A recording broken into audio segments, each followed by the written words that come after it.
नमस्कार साथियों, स्वागत है आपका रियल वॉइस स्पिरिचुअलिटी चैनल पर। आज हम जिस विषय पर चर्चा करने जा रहे हैं वह है स्वर्ग और नरक का असली हकदार कौन है। यह प्रश्न जितना सरल लगता है उतना ही गहरा है। बचपन से ही हमने सुना है कि अच्छे लोग मरने के बाद स्वर्ग जाते हैं और बुरे लोग नरक। लेकिन असली सवाल यह है कि अच्छा और बुरा किसे कहा जाए, और क्या वाकई स्वर्ग और नरक कहीं दूर हैं, या वे हमारे भीतर ही मौजूद हैं। परमहंस योगानंद जी की शिक्षाओं के आधार पर हम इस रहस्य को समझने की कोशिश करेंगे। दोस्तों, जरा सोचिए, छोटे थे तो हमें डराया जाता था, अगर तुम झूठ बोलोगे तो नरक में जाओगे, अगर अच्छे काम करोगे तो स्वर्ग मिलेगा। धार्मिक ग्रंथों में स्वर्ग और नरक के अलग अलग वर्णन हैं। हिंदू धर्म में स्वर्ग लोक को देवताओं का स्थान बताया गया है। नरक को यमराज का लोक कहा गया है, जहां पापियों को सजा मिलती है। इस्लाम में जन्नत और जहन्नुम का जिक्र है। ईसाई धर्म में हेवन और हेल का। हर धर्म का उद्देश्य एक ही है, मनुष्य को सही रास्ते पर चलने के लिए प्रेरित करना।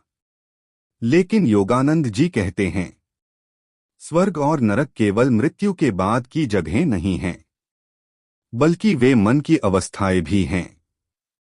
परमहंस योगानंद जी बताते हैं, जब मन शांति, प्रेम और आनंद से भरा होता है, वही स्वर्ग है।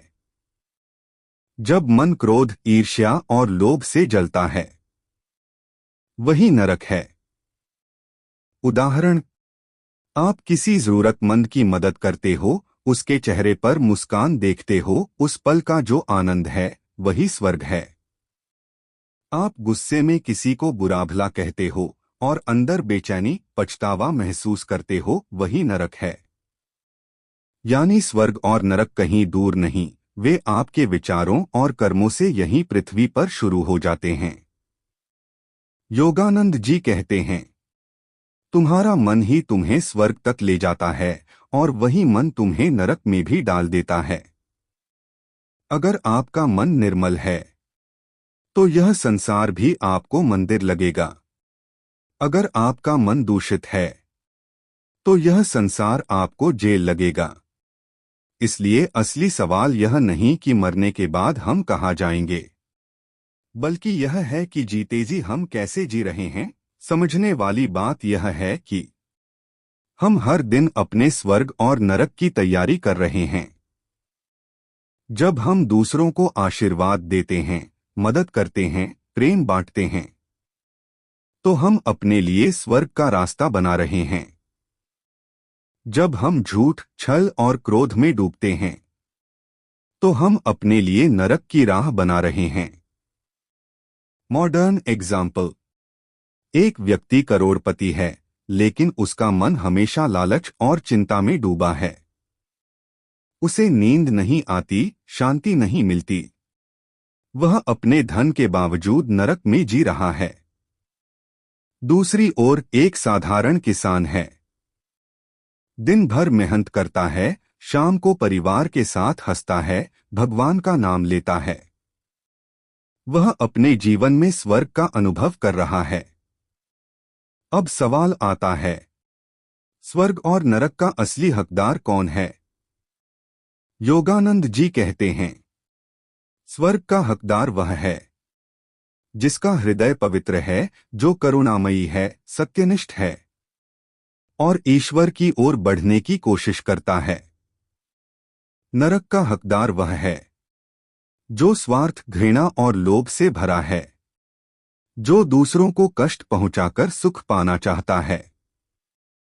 दोस्तों, अब सवाल उठता है, स्वर्ग आखिर किसे मिलता है? क्या यह केवल पूजा पाठ करने वालों को मिलता है? क्या केवल मंदिर जाने, व्रत रखने या मंत्र जपने से स्वर्ग मिलता है? या फिर स्वर्ग पाने के लिए हमें अपने जीवन में कुछ और करना पड़ता है? आज हम इसी पर गहराई से चर्चा करेंगे। परमहंस योगानंद जी बार बार यही समझाते हैं कि स्वर्ग कोई जगह नहीं बल्कि एक अवस्था है। अगर आपके विचार शुद्ध हैं, कर्म सच्चे हैं और आप दूसरों की भलाई में लगे रहते हैं तो आप यहीं पृथ्वी पर स्वर्ग का अनुभव कर सकते हैं। इसलिए स्वर्ग पाने का असली हकदार वही है जो सत्य के मार्ग पर चलता है, जो धर्म के लिए खड़ा होता है। अब आइए समझते हैं वो गुण जो इंसान को स्वर्ग का अधिकारी बनाते हैं। सत्यवादिता, ट्रूथफुलनेस। जो इंसान हर परिस्थिति में सच बोलता है, भले ही सच बोलने से उसे नुकसान क्यों न हो। करुणा, कंपैशन। जो दूसरों के दुख को अपना दुख मानकर सहायता करता है। क्षमा, फॉरगिवनेस। जो दूसरों की गलतियों को दिल में न रखे और आगे बढ़ जाए। नम्रता, ह्यूमिलिटी। जो चाहे कितना भी बड़ा हो पर अहंकार न करे। ईश्वर भक्ति, डिवोशन। जो हर हाल में परमात्मा को याद करता है, चाहे सुख हो या दुख। ऐसे व्यक्ति को कोई रोक नहीं सकता, उसके भीतर ही स्वर्ग बस जाता है। और जो निस्वार्थ भाव से सेवा करता है। आइए अब कुछ प्रेरणादायक कहानियों से समझते हैं कि स्वर्ग का हकदार कौन है। उदाहरण एक, राजा हरिश्चंद्र। राजा हरिश्चंद्र ने सच बोलने के लिए सब कुछ खो दिया। राज्य गया, परिवार गया, पर उन्होंने सत्य नहीं छोड़ा। यही उनका स्वर्ग था, क्योंकि उनका मन कभी दोषी नहीं हुआ। उदाहरण दो, संत कबीर। कबीर दास जी ने कभी बड़े बड़े मंदिर नहीं बनाए, पर उन्होंने प्रेम और सादगी से जीवन जिया। उनके दोहे आज भी लोगों के दिलों में रोशनी जगाते हैं। उनका स्वर्ग उनके भीतर ही था। उदाहरण तीन, एक सामान्य किसान। मान लीजिए एक किसान है जो रोज मेहनत करता है। वो दूसरों के साथ ईमानदारी से व्यवहार करता है, किसी का बुरा नहीं चाहता। भले ही उसने बड़े बड़े यज्ञ न किए हों, पर उसका जीवन स्वर्गीय है। कई बार लोग सोचते हैं कि केवल धार्मिक दिखावा करके स्वर्ग मिलेगा। दिन में पूजा और रात में छलकपट, बाहर से दान और अंदर से घमंड। ऐसे लोग स्वर्ग के नहीं बल्कि अशांति और पाखंड के अधिकारी होते हैं। परमहंस योगानंद कहते हैं, When the mind is calm, the heart is pure, and the soul is free from desire, you are already in heaven.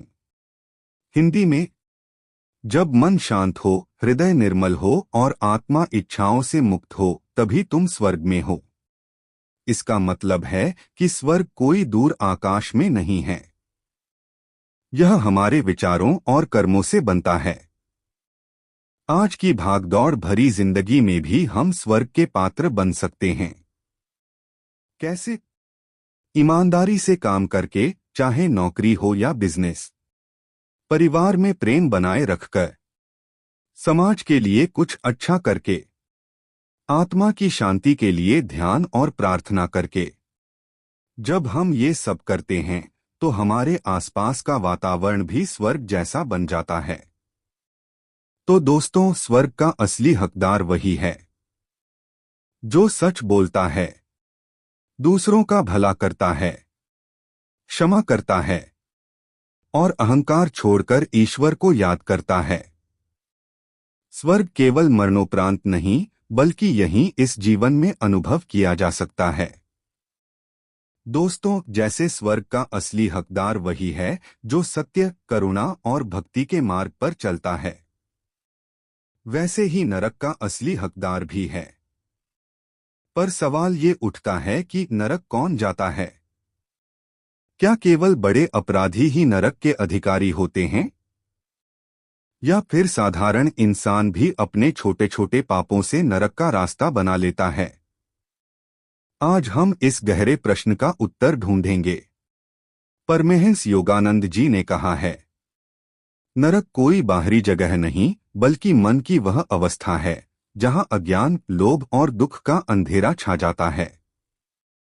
इसका मतलब है कि अगर इंसान के भीतर क्रोध, घृणा, ईर्ष्या, स्वार्थ जैसी भावनाएं बस जाए तो वो चाहे धरती पर ही क्यों न हो नरक भोग रहा है। जो हर समय झूठ बोलकर दूसरों को धोखा देता है, बाहर से धार्मिक दिखता है पर अंदर से छल करता है। अहंकारी व्यक्ति जिसे अपने धन, ताकत या पद का घमंड हो, जो दूसरों को छोटा और खुद को बड़ा मानता हो।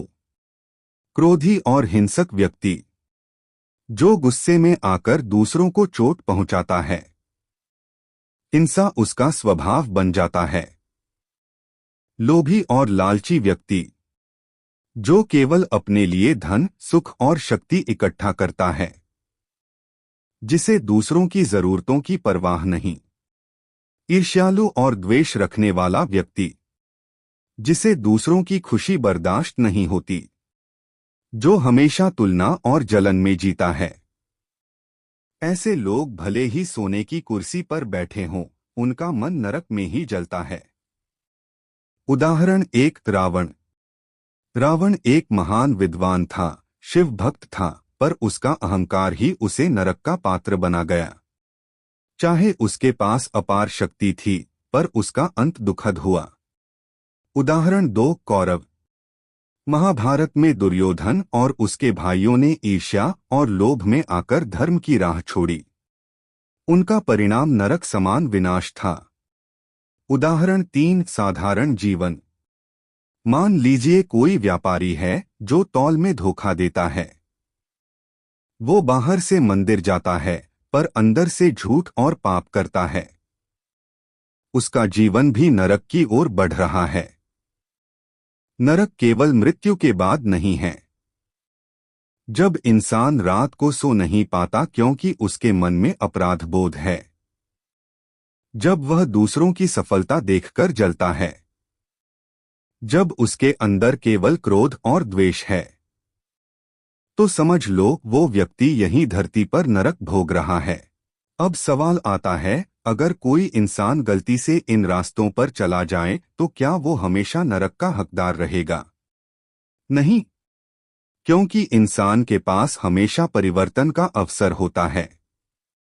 सच्चा पश्चाताप, अपनी गलती को स्वीकार करना, प्रार्थना और साधना, ईश्वर से जुड़ने की कोशिश, निस्वार्थ सेवा, दूसरों के लिए कुछ अच्छा करना, सद्गुरु की शरण लेना, आध्यात्मिक मार्गदर्शन पाना।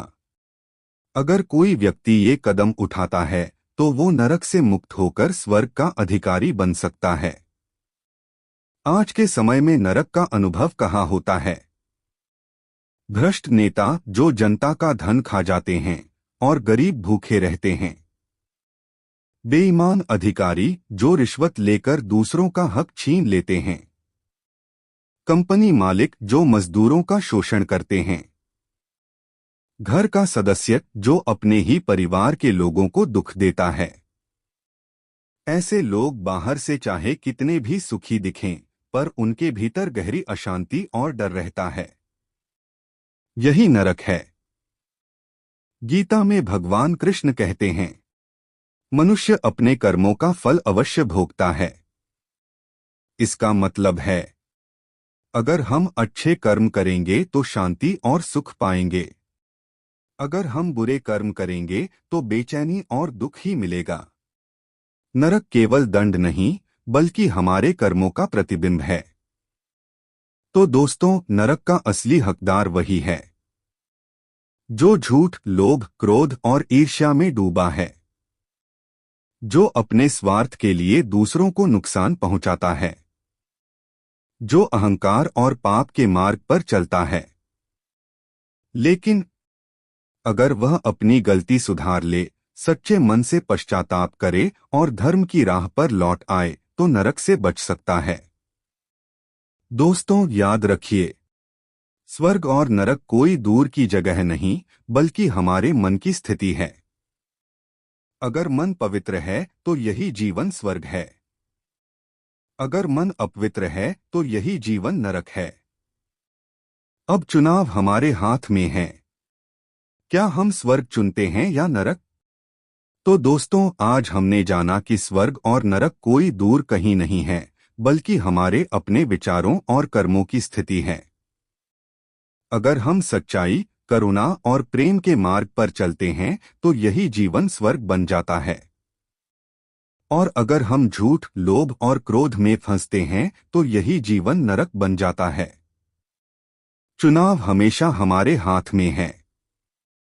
आप किस ओर जाना चाहते हैं, स्वर्ग की ओर या नरक की ओर? फैसला आपको करना है। अगर आपको ये वीडियो पसंद आया हो तो चैनल को सब्सक्राइब करें और अपने दोस्तों के साथ जरूर शेयर करें। धन्यवाद।